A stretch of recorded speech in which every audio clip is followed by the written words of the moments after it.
This is the Business Storytelling Show with Christoph Trapp.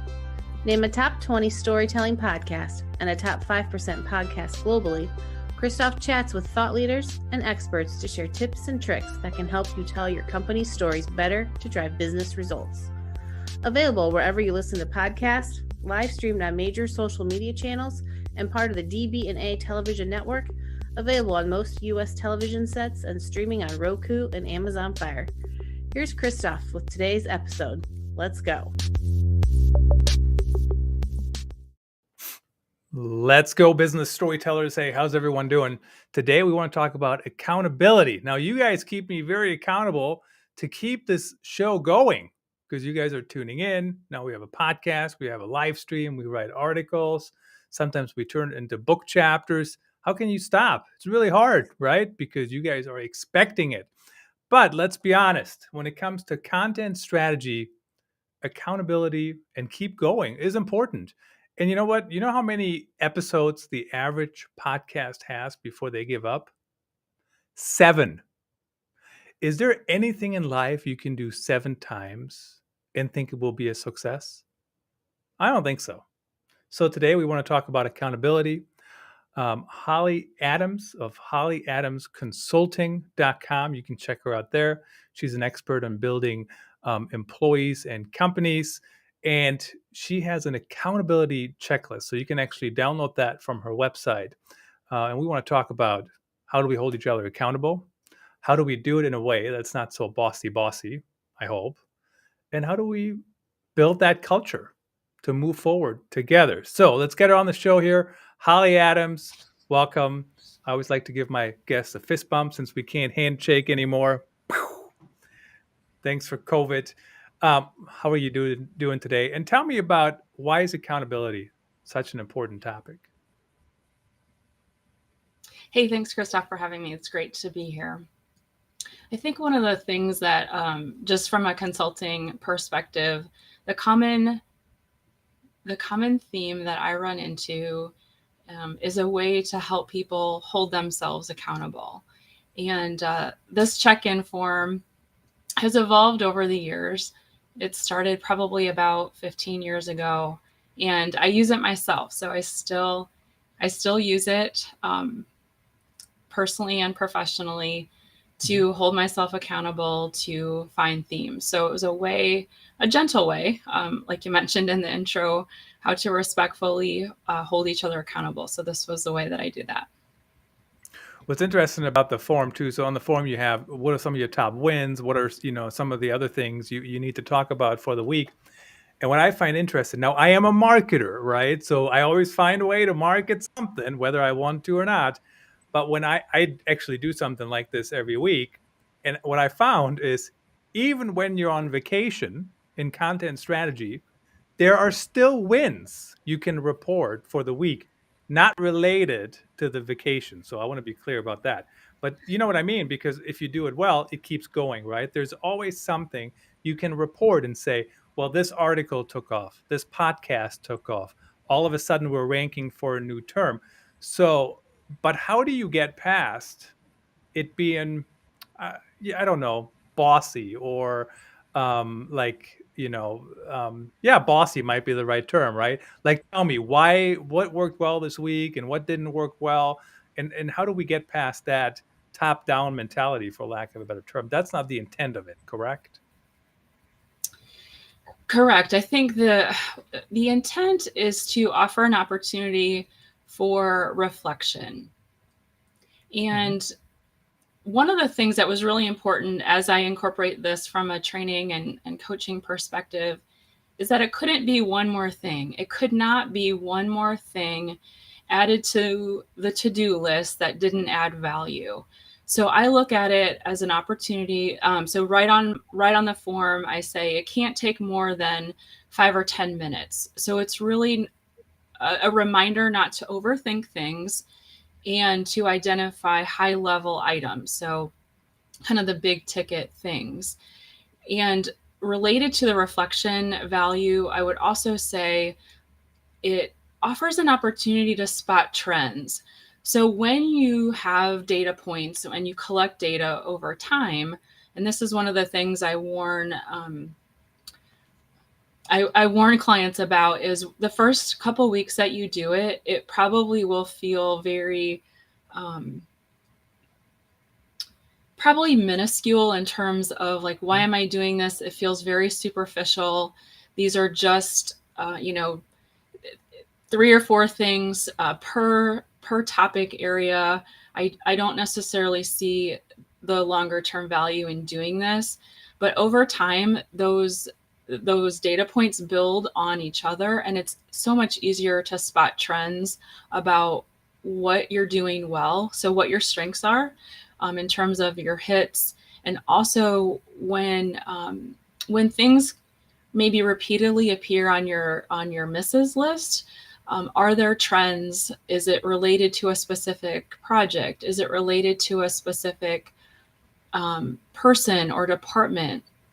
Or, maybe it's just the time of the week that you struggle. Do you struggle midweek? Do you struggle at the end of the week? So just that opportunity to spot trends is very easy.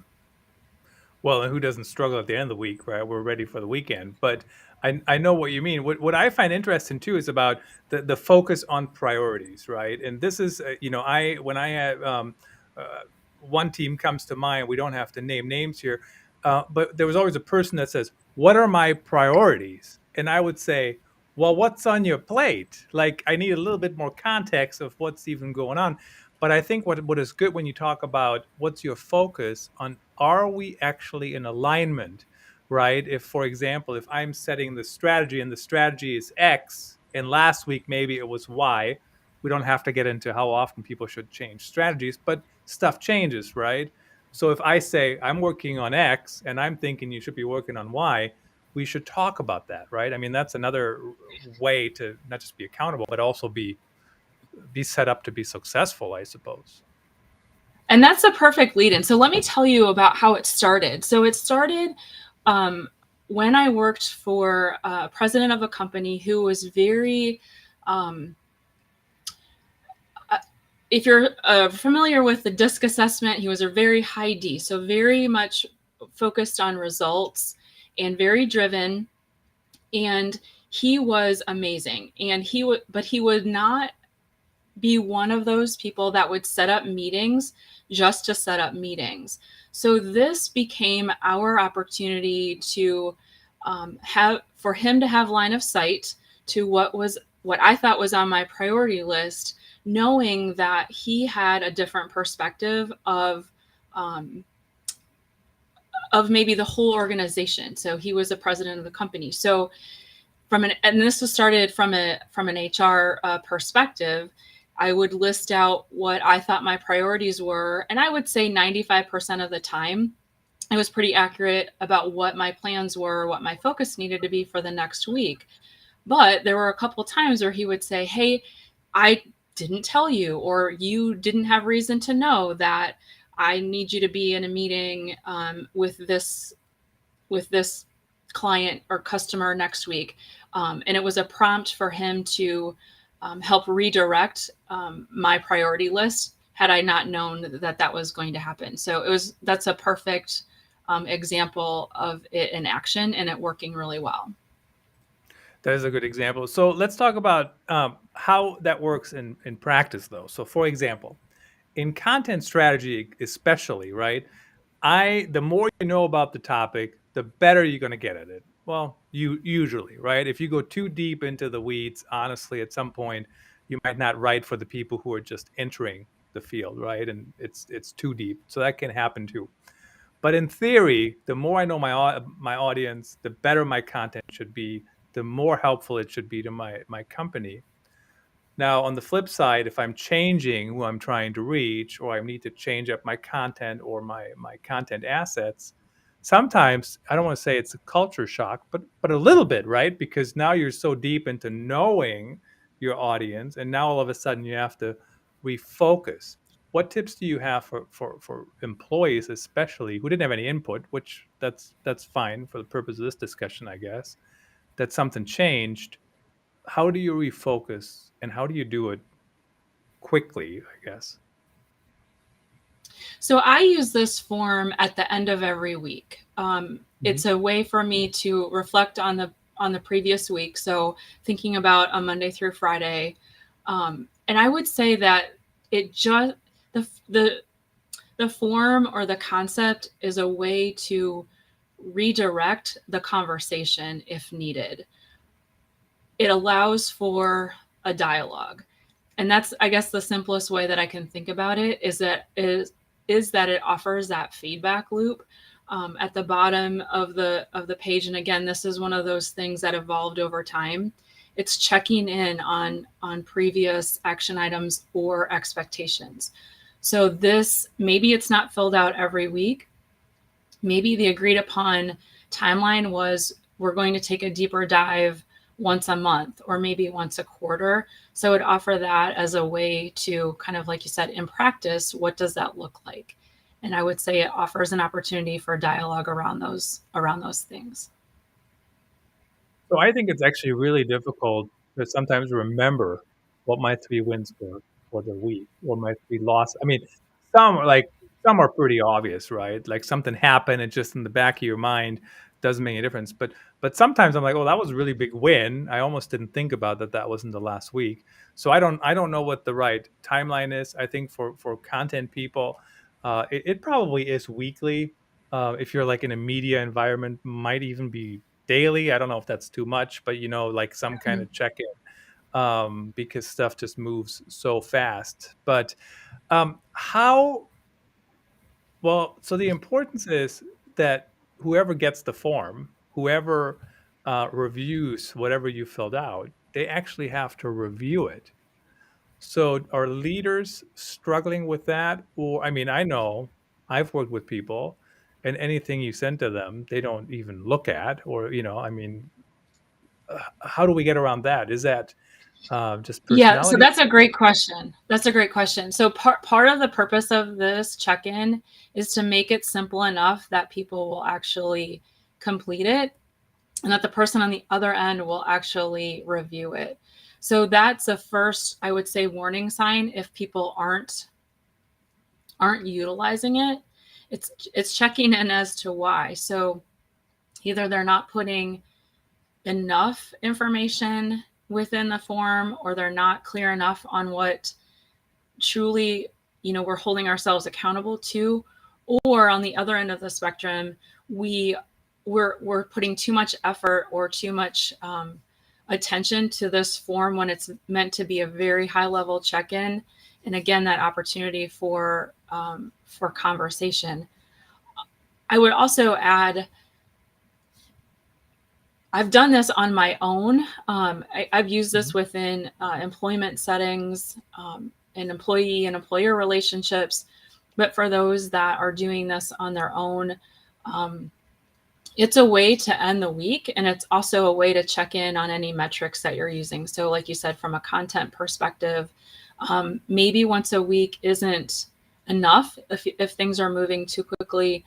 But it's identifying a couple different metrics, either on a daily basis that you have to check in before that week would be up. So that's a great point.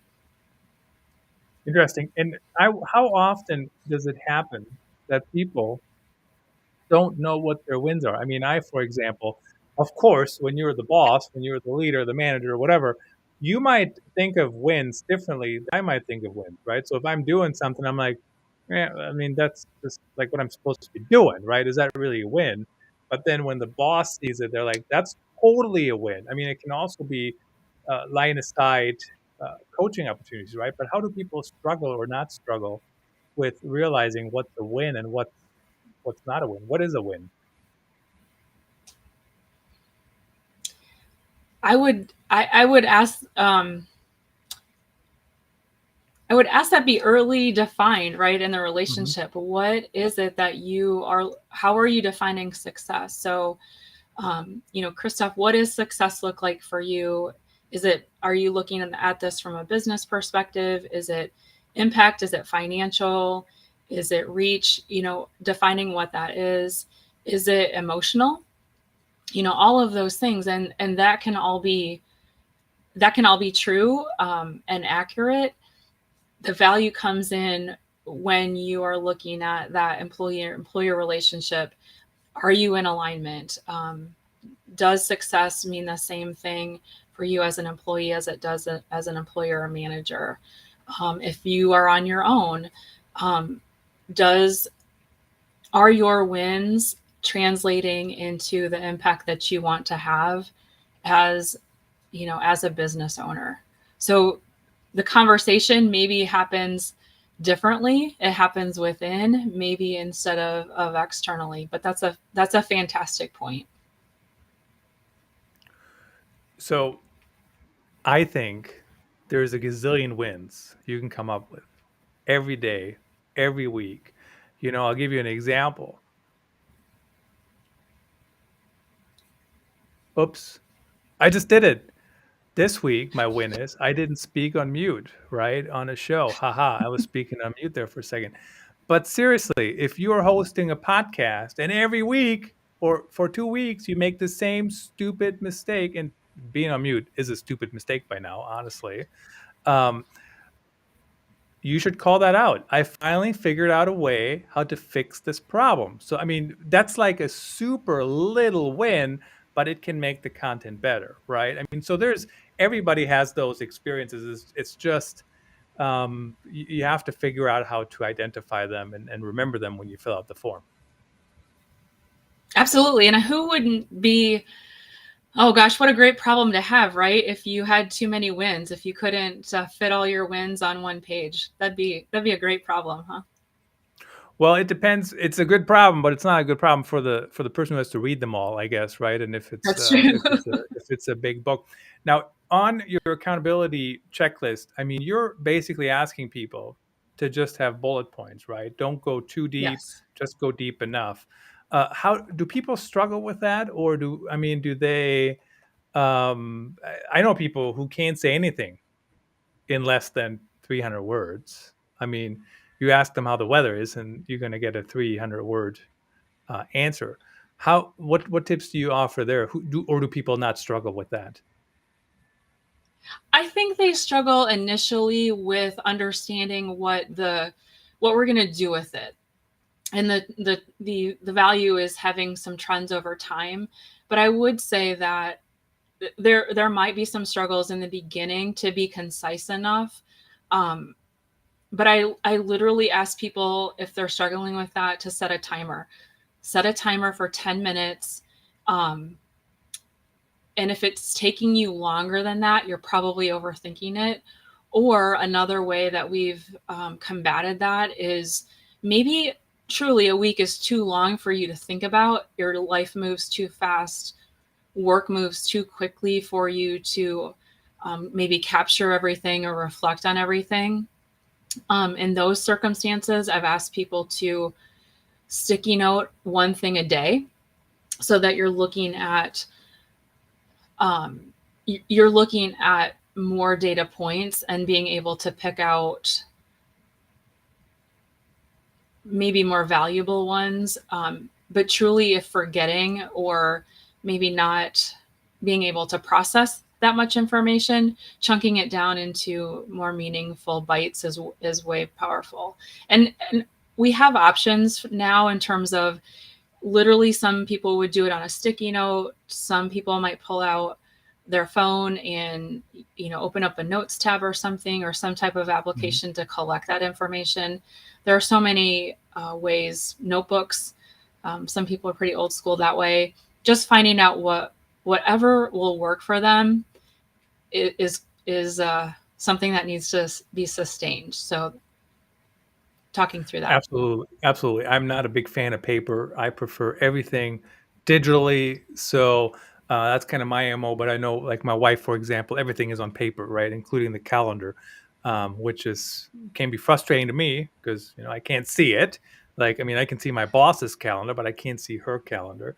So it's kind of interesting, those dynamics. Now, my feeling is that the accountability is between really a manager and a person, right? An employee typically. And Mark Babbitt, when he was on the show, he wrote "Good Comes First." He talks about respect and results, right? So that kind of seems to fit into that model a little bit too. But how about sharing? Maybe not the negatives, maybe depending on what the relationship is with the rest of the team, but certainly the positives could be shared team wide, right? I mean, is that part of it, or would you not recommend anything like that?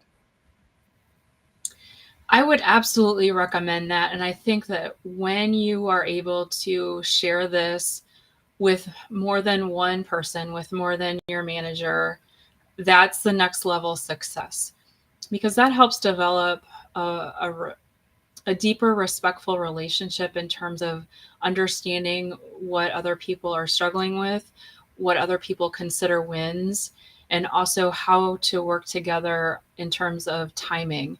So ultimately, um, the true value is when you're sharing your accountability check-in forms with others and they're sharing it with you.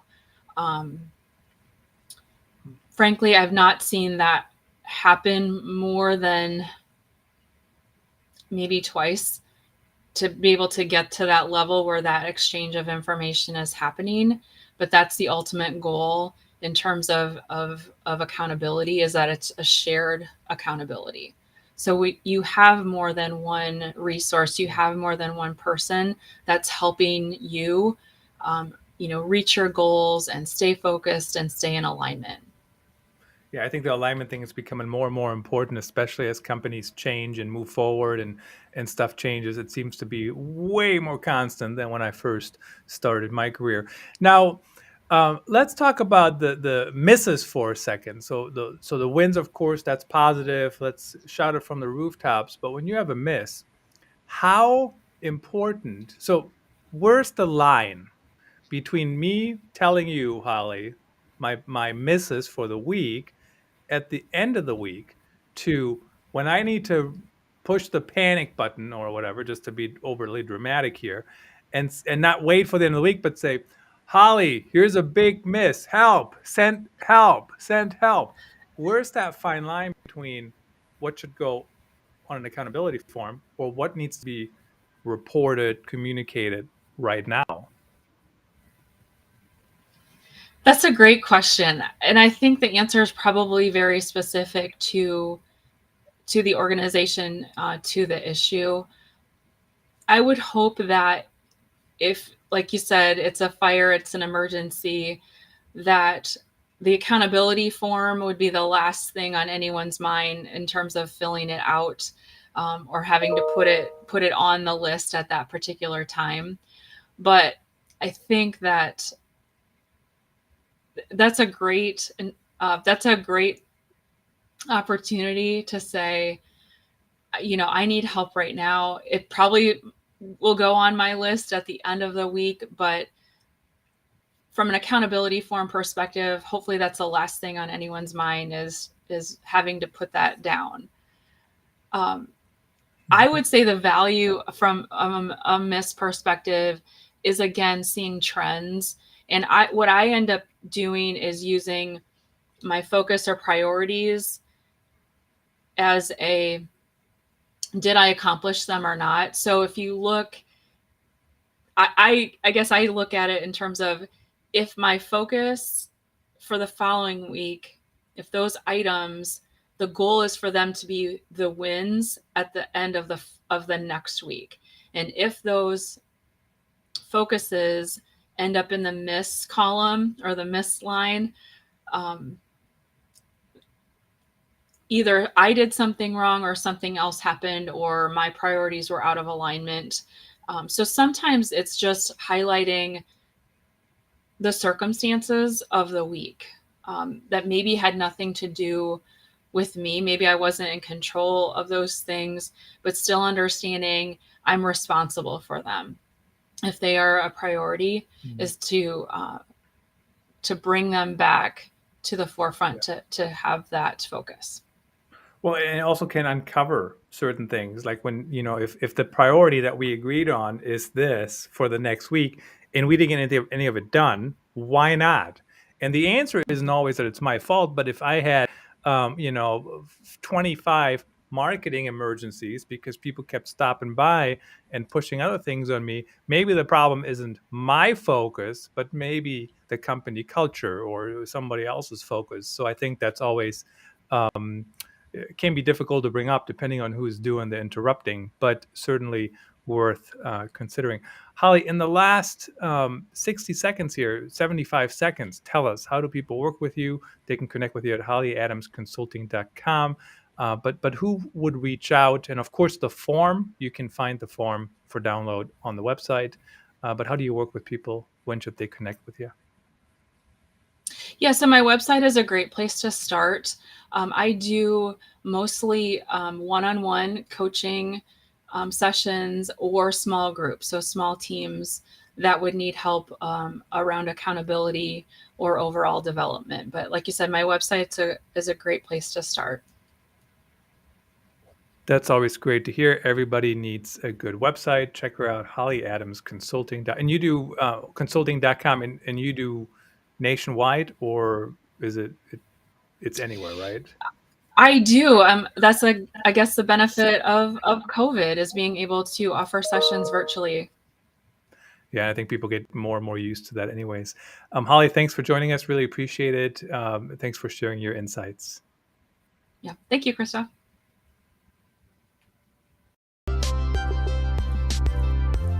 That's a wrap. Thanks for tuning in. Please rate and review our show on your favorite podcast channels. And don't forget to share this episode with your networks. We appreciate you. Until next time, let the best story